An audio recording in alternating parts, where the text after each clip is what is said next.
So, what's up guys and welcome back to my channel. So, for today's video guys, so share ko sa inyo kung paano nga natin gawin yung home remedy para sa facial mask natin dito sa loob ng bahay.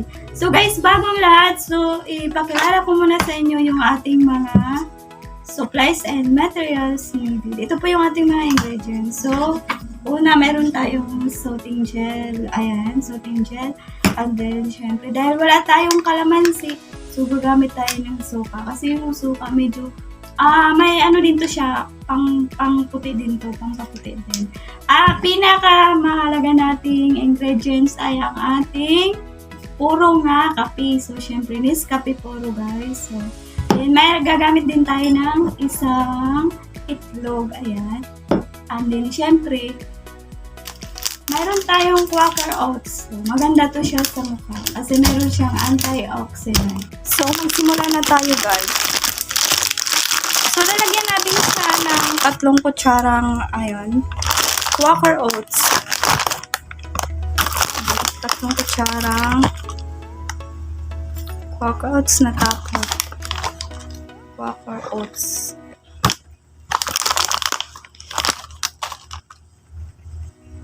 Ayan. Ayan, 3 kutsara guys. Ayan. Tapos, alagyan din natin siya ng puro nga. Syempre, Nescafe puro yan guys. Lalagyan natin siya ng 1 kutsara. Ayan, 1 kutsara. 1 kutsara. Ayan, 1 kutsara guys. Tapos, lalagyan natin itong itlog.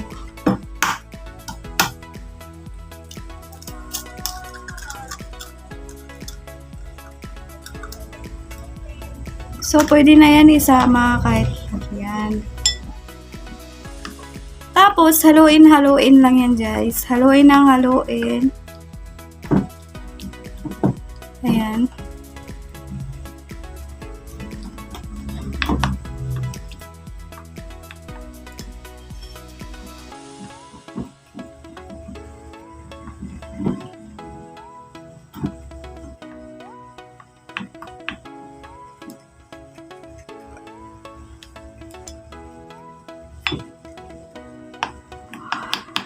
So, medyo kulang pa siya guys, no? Dapat dagdagan natin siya ng Nescafe puro.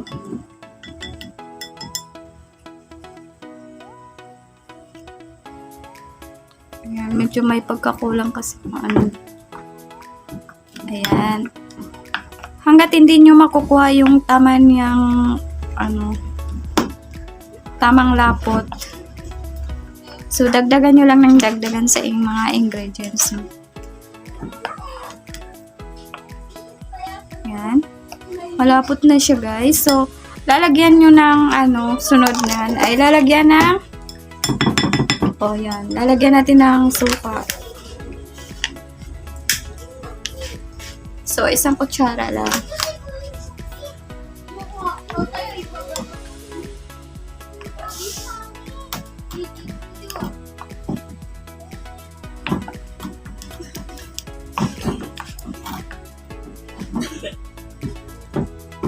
So, haluin lang ng haluin, guys.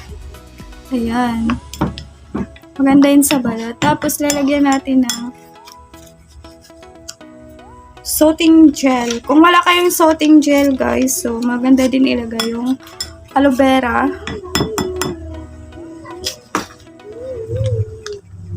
Aloe vera.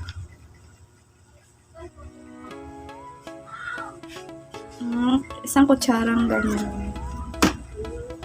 So, hahalo nyo lang.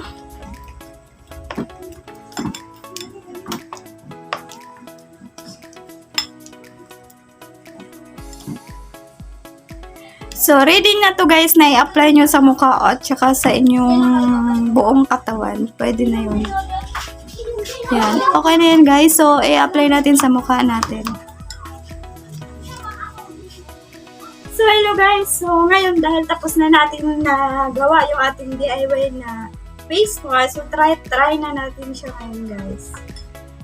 So, paliligo naman ako, kaya okay lang kahit hindi ko siya itatali.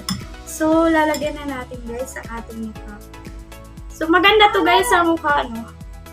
Ayun, papakalit sa inyo. Ang ganda niyan.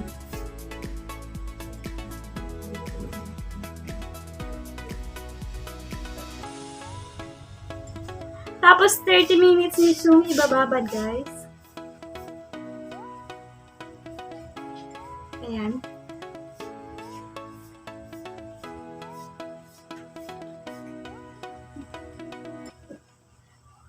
Dahil hindi pa ako naghilamos. Kasi sinasadya ko talaga. Kasi gagawa nga ako nito ngayon. I-apply ko sa mukha ko. Yes, mamaya. Dahil tapos na, bago matapos to, so pwede rin naman lalagyan yung ano.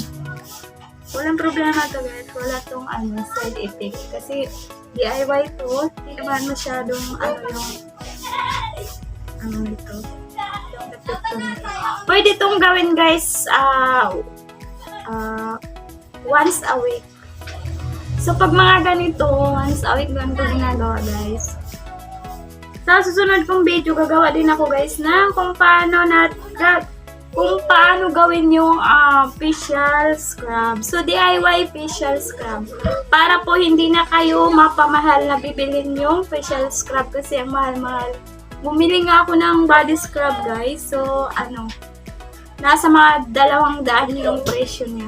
Kaya para hindi na kayo gagasto ng halagang 200, so manood na lang kayo dito sa video. Next video, siguro bukas, guys. Gagawa tayo ng ayun ka na. Facial scrub. Yung facial scrub na yan, meron yan siyang body scrub. Siyempre may facial scrub din. Ang ganda niya sa mukha. Ang lambot, tapos parang napaka-moisture niya.